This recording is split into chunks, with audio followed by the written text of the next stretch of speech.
Open your mind and journey through the cosmos of the universe. This is Bridging Realms with Dr. Gene Carlisle and False Freedom 691. Broadcasting from Studio 51, I am Dr. Gene Carlisle. I am False Freedom 691.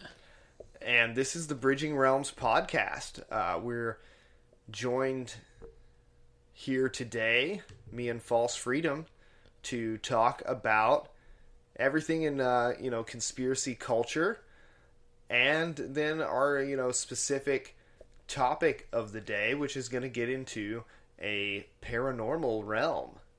Yeah, and as you guys know, paranormal is really my realm to bridge. It is. Dr. Gene brings the extraterrestrial realm, and I bring the paranormal realm. So today we're going to be covering the Winchester Mystery House. Yeah, from what False tells me, I've only seen pictures of this thing, but yeah, he says it's real fucking crazy. Yeah, I'll get into it a little bit before we really get started. The Winchester Mystery House. It's very mysterious, right? Yeah, it's super mysterious, and it's a mystery house. Yeah, it's said to be haunted by the ghosts of everyone that has died because of a Winchester firearm. Oh, shit, that's a fuck ton of ghosts, dude. Yeah. That's going to be a lot to unpack in this episode. I'm very excited. Yeah, and it makes you kind of curious if anybody's ever, specified in a suicide, okay, make sure and give me a Winchester, please, to commit suicide with, because then I know I'll end up in the Winchester house. Oh, that's good to know. Yeah. That's good to know. Also, that, if you want to know exactly where you're going, where you'd like to haunt or whatever after your death, you can know that you're got a good possibility you're going to go to that house.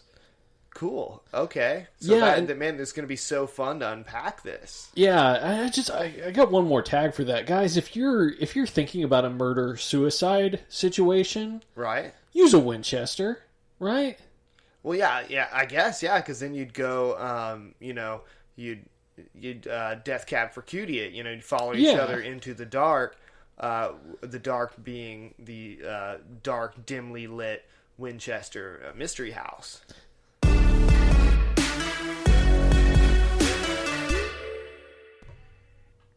So let's talk real quick about some current event stuff.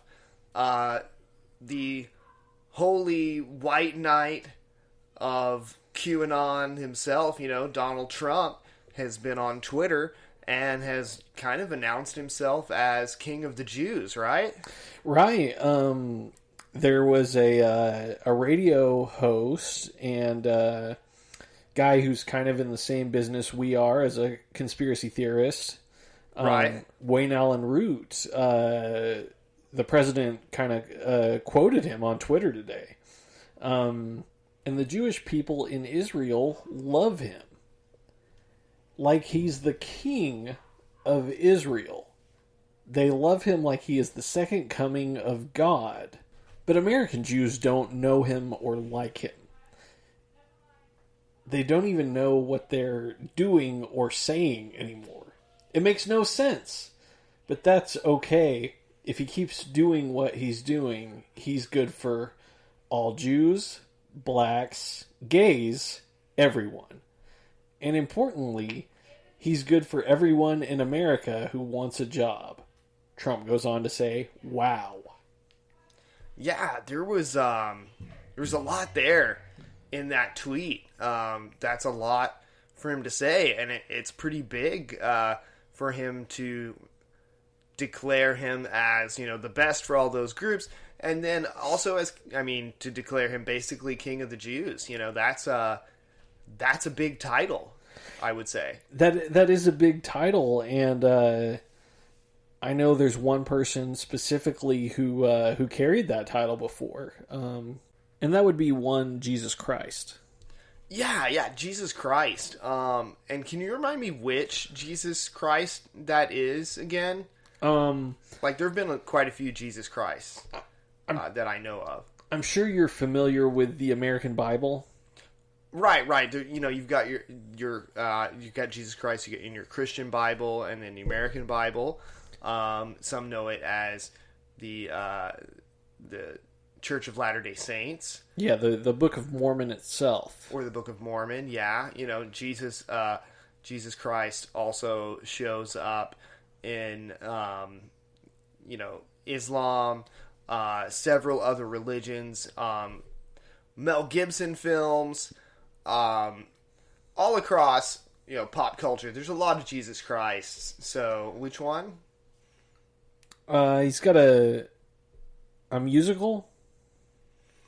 Oh, like Jesus Christ Superstar? Yeah. Okay. So you're talking basic white Jesus? Yeah. Yeah. Right. Yeah. Okay. So yeah, he was the last one to say he was king of the Jews, right? And I think it was similar to Trump, though. I don't think he said I'm king of the Jews. I think it was kind of anointed, like. Right. He was anointed, and other people said that about him. So this is the same kind of situation. I'd say it turned out well for him, right? He's a famous guy, Jesus Christ. He's pretty fucking famous. Not everybody gets a movie deal. Right. He's had movies made, a fucking several musicals, right? Yeah. There's multiple musicals, and a very fun and passionate play in Arkansas, right? Or is that in Missouri? Isn't it at Branson, Missouri, Little Vegas? Right, yeah. If you ever travel through America's heartland, check out that passion play and the story of Jesus Christ. It's it's very heartwarming, and it leaves out a lot of the alien and UFO stuff that I'd like to expose everybody to, which we're going to get to in a future episode where Bridging Realms is going to be showing some connections between UFOs and religion. But yeah, definitely check out this Jesus Christ guy and see if President Trump measures up.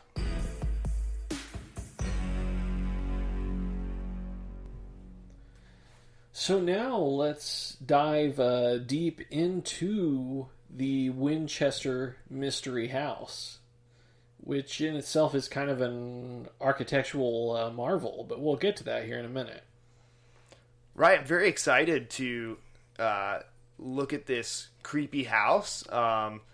You showed me some pictures, and like you said, it's an architectural marvel. There's also weird fucking shit that goes down inside, and I personally, I don't know if I'd want to go there. Like, I consider myself pretty brave as far as experiencing crazy otherworldly shit in the extraterrestrial realm, but when it comes to the paranormal stuff, I'll admit it does kind of freak me out a little bit. Yeah, and that's totally understandable because in most circles, the general populace believes these paranormal occurrences to be other formerly living beings. That's the most commonly kind of accepted explanation for ghosts and spirits. Right. There's the all ghosts and spirits are demonic crowd. They're definitely out there. There's the purgatory crowd and Catholics. Yeah, but for the most part, the general populace wants to believe these were formerly living human beings. Okay. With unfinished business a lot of the time. And I was going to ask your opinion there on that, False. Just for me, so I, know when to get freaked out if I encounter an entity. What crowd are you in? Do you feel like these are just, lost, wayward spirits who have, some kind of objective to fulfill before they can move on to the next realm? Or is it all demonic? Is it all satanic? I know there's a lot of this satanic and exorcism crowd with the seances and shit, and I know you've been to a few seances.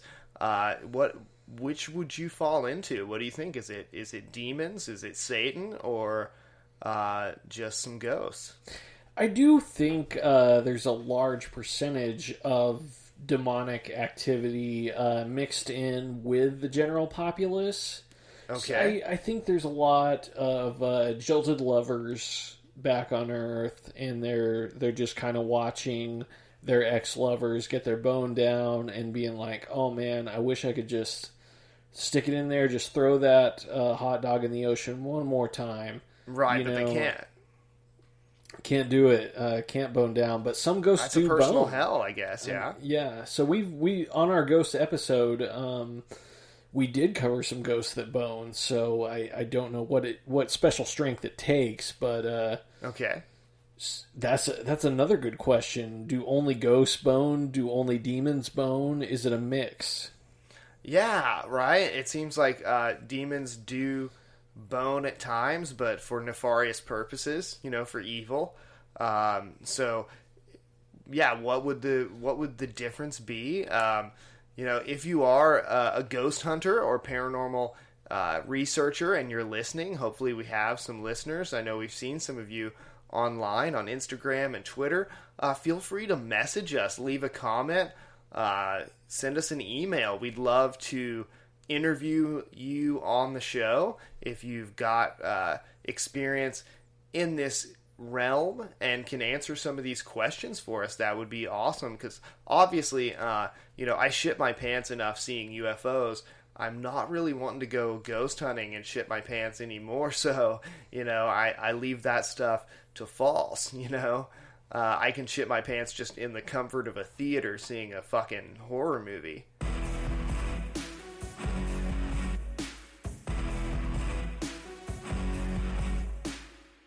The Winchester Mystery House was once the home of Sarah Lockwood Pardee Winchester, the widow of William Winchester, the founder of Winchester Rifles. So after William's death and her daughter's death from tuberculosis, she headed out west from Connecticut and settled in San Jose, California.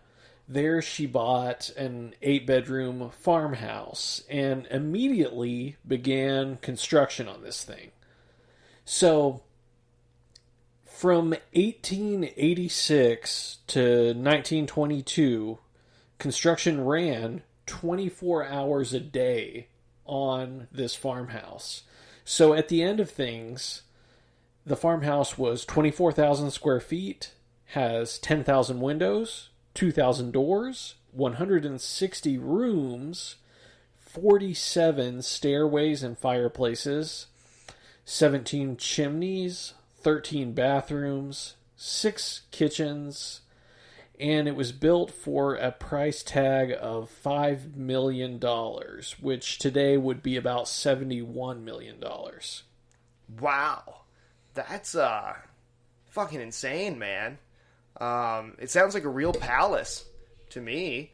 I'll tell you, I'm definitely impressed with numbers of things when it comes to houses. So, hearing those specs from you, that sounds like quite the mansion. Yeah, and there were a lot of crazy rumors surrounding the mansion. There were rumors that the house was haunted by all the ghosts of anyone who's ever been killed by a Winchester firearm. There were rumors that a psychic instructed her to build the house and build it in the way and such she did. So there's a lot of crazy things to do with the architecture of the house. With those 47 stairways, not all of them even lead to anything, which is nuts in itself. Yeah, and some of the photos and videos, like I watched in the research of stuff you showed me for the episode, I noticed that some of them went to nowhere. Some of the doors and things seemed a little bit unnecessary. Like they were just building shit to have shit to build, Maybe, do you think that this could have been for some sort of esoteric purpose? Like maybe the building and nature or design in which these were built serve some sort of ritual purpose. Yeah, it does make you wonder if maybe it was a cleansing procedure as far as basically cleansing her husband's soul, maybe even her own soul, of the deaths of all the innocents due to the dangerous firearms that they had literally built their fortune on. The house was essentially built on blood money itself. That's true, and that that gets into a crazy, supernatural side of the gun debate, the gun control debate here in our nation.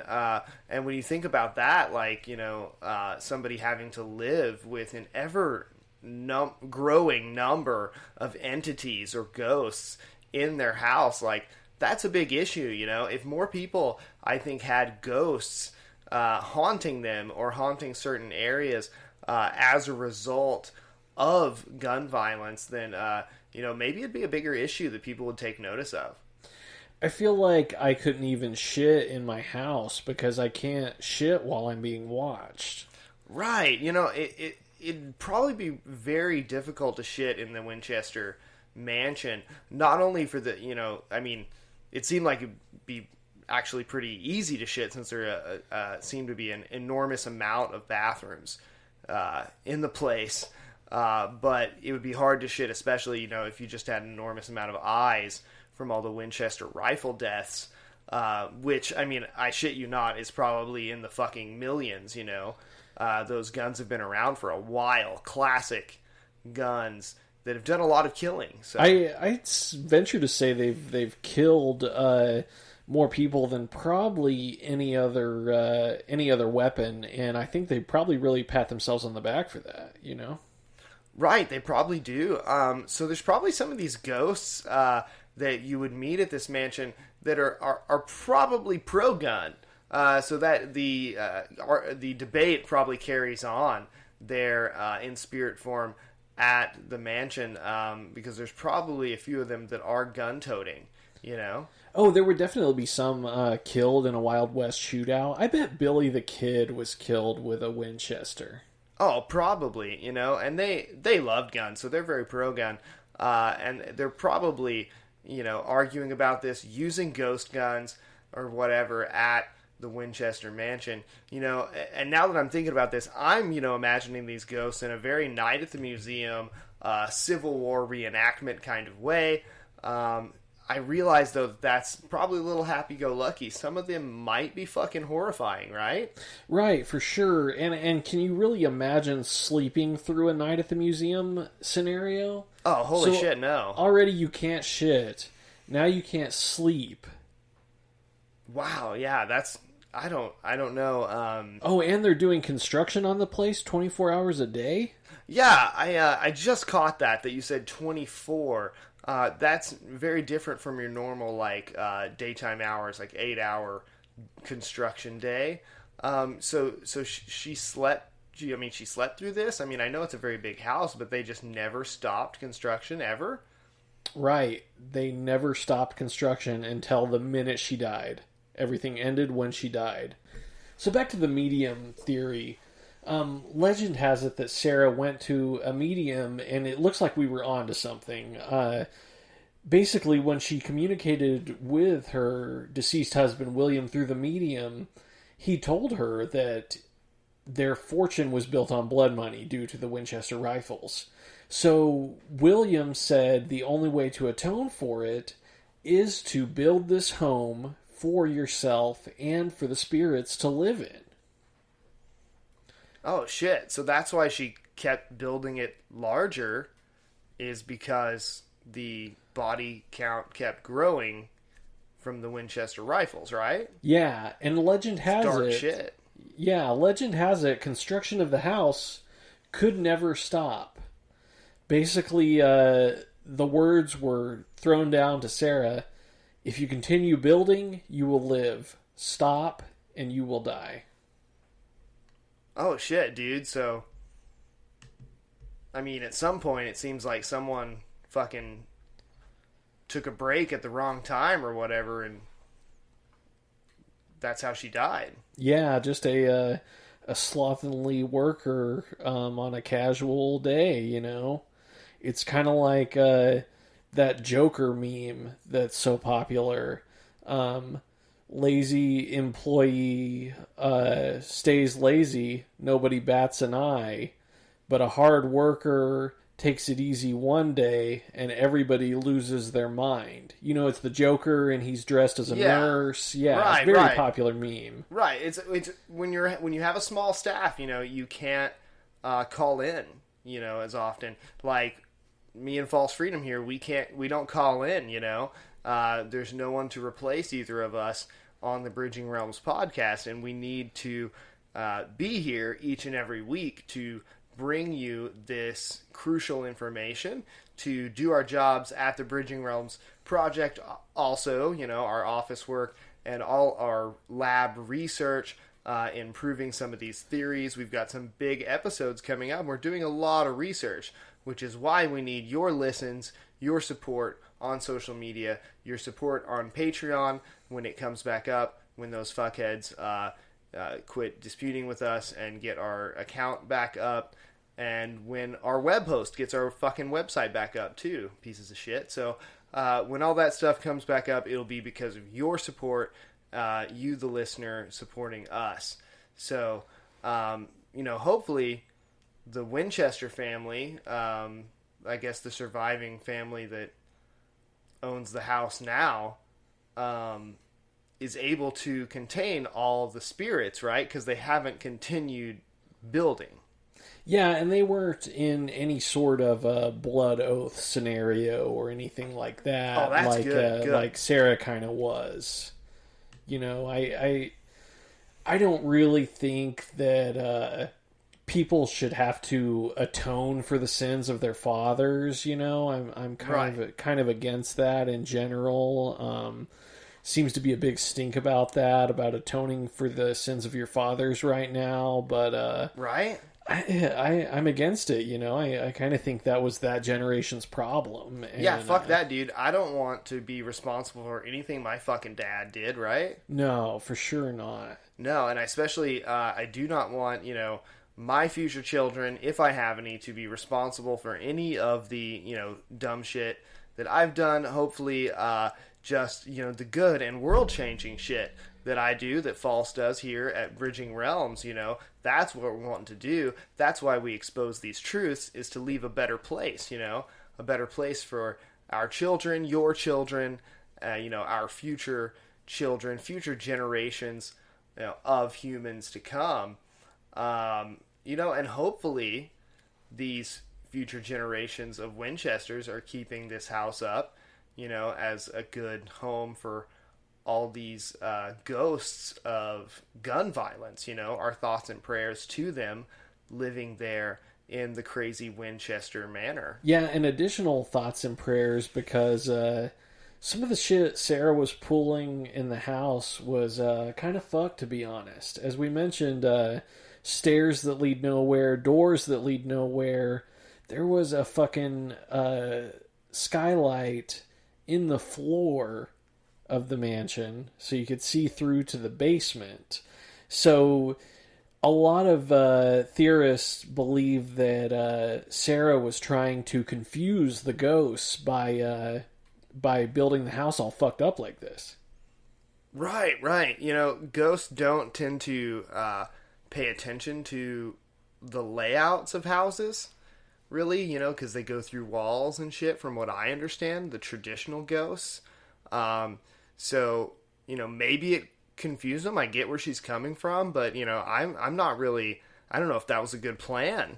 There are also those that theorized that Sarah was 100% just certified insane. But, you know, that doesn't, I don't think that holds much mustard. No, that's a common excuse for skeptics, is to explain away any kind of paranormal stuff with insanity or mental illness. And, you know, really sometimes I think they go too far with it. It's just fucked up. They really should believe, what these experiencers go through. And obviously with the dedication she had here to what she was doing with this house, I don't think, that it was any kind of mental illness. I would say she fucking knew what she was doing. It seems like a strategic plan. Yeah, honest to God, I think it would take more pre-planning to build a fucked up house than it would to build a normal house. Because you think about that. She took an 8-bedroom farmhouse that was just about, probably about 4,000 square feet, and she turned it into a 24,000 square foot compound. She had to know the amount of land she had to work with. She had to know different placement of rooms, because she's got to be able to navigate the house as well.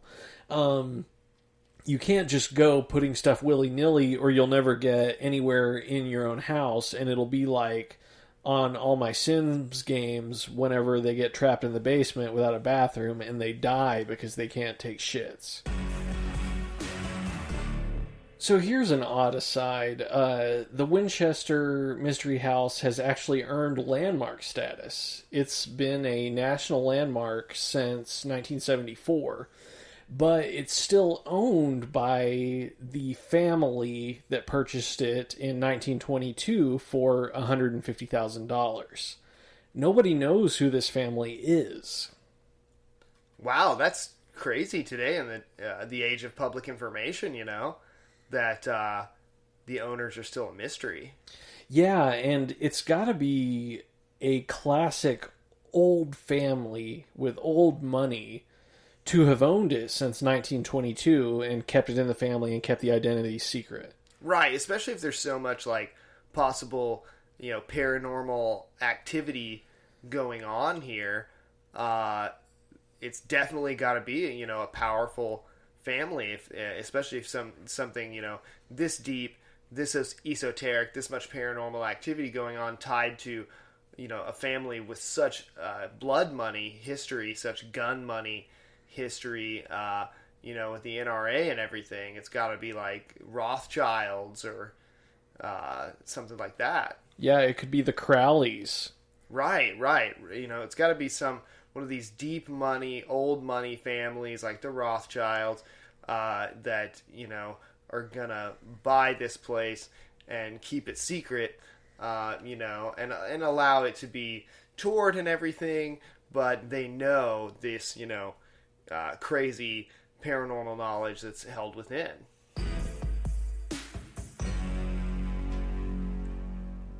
All right, so earlier in the episode, we talked about Donald Trump's recent tweet quoting a radio host, calling him the King of the Jews.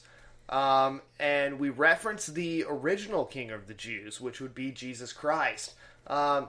We did some research, and we were alerted. We realized that Jesus Christ, although he has become famous, was crucified.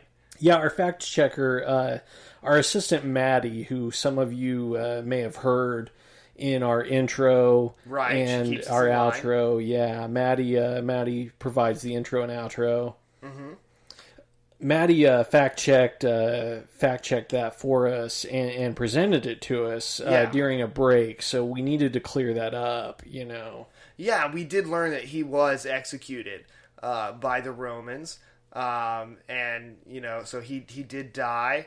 And we do want to make clear to the listeners, that, with Trump calling himself the King of the Jews, that we here at Bridging Realms are not condoning any sort of violence. We're definitely, we don't want to get deplatformed or anything like we have before. We know conspiracy can be a sensitive subject here in podcast world. So we're definitely not condoning any kind of violence, not saying that Trump should be crucified or executed or anything like that, in the manner that Jesus Christ was, even though he is, he's calling himself the King of the Jews, which is the same thing as Jesus Christ, or the Son of God.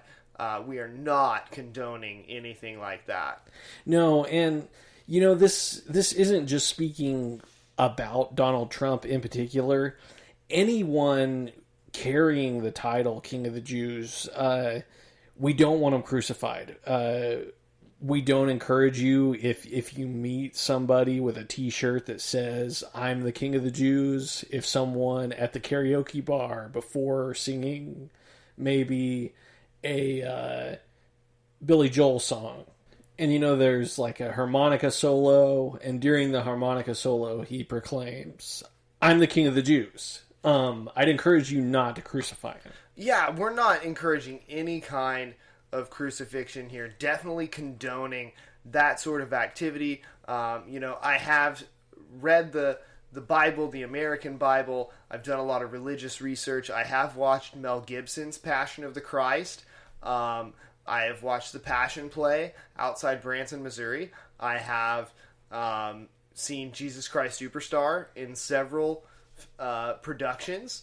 And, in none of that does a crucifixion look very good or fun or just or something that we should be doing. So definitely not wishing that upon Donald Trump or for anyone to have to do that to him.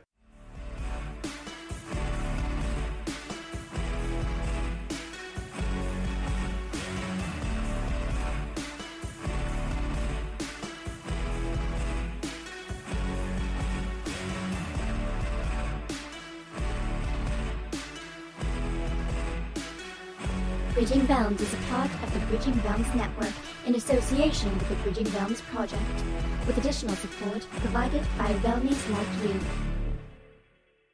Follow us on social media, Twitter, Instagram, and Facebook at Bridging Realms Project.